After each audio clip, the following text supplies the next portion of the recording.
Revisi Undang-Undang atau RUU Nomor 34 Tahun 2004 tentang TNI kini tengah menjadi perbincangan hangat di kalangan masyarakat. Kini RUU tersebut sedang bergulir di DPR RI dan disebut hanya akan mencakup 3 perubahan pasal. Pertama, soal pasal 3 mengenai kedudukan TNI, lalu pasal 53 soal pensiun prajurit, dan pasal 47 soal penempatan prajurit aktif di jabatan sipil. Perubahan pasal itu dijelaskan oleh Wakil Ketua DPR RI Sufmi Dasko Ahmad pada Senin 17 Maret sebagai respons atas munculnya penolakan terhadap RUU TNI oleh masyarakat.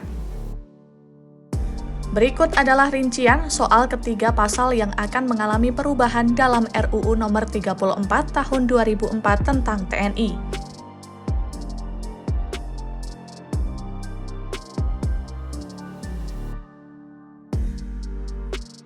Pasal 3 mengenai kedudukan TNI, Dasko menyebut bahwa perubahan hanya terjadi pada ayat 2.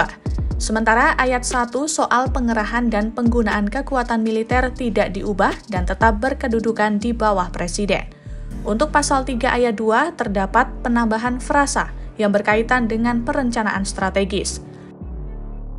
Kemudian ayat 2-nya, kebijakan dan strategi pertahanan serta dukungan administrasi yang berkaitan dengan aspek perencanaan strategis itu berada di dalam koordinasi Kementerian Pertahanan. Lalu perubahan nomenklatur Departemen Pertahanan juga disesuaikan dengan Kementerian Pertahanan.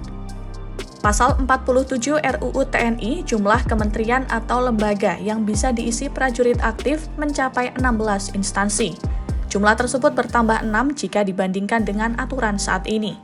Namun Dasko berdalih bahwa tambahan 6 itu sudah memiliki aturan tersendiri yang mengakomodir penempatan prajurit aktif. Pada saat ini, sebelum direvisi ada 10, kemudian ada penambahan karena di masing-masing institusi di undang-undangnya dicantumkan, sehingga kita masukkan ke dalam revisi Undang-Undang TNI. Berikut adalah daftar 16 kementerian atau lembaga yang bisa diisi prajurit aktif dalam pasal 47 RUU TNI.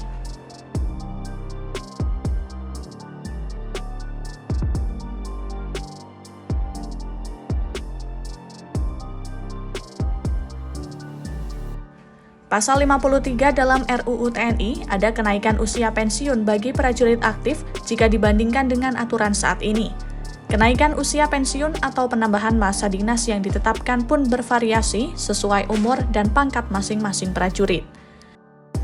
Ada kenaikan batas usia pensiun,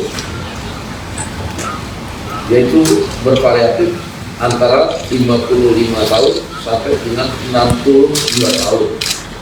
Dasko menekankan RUU TNI juga akan mengatur secara detail pelaksanaan ketentuan pasal 53 soal usia pensiun.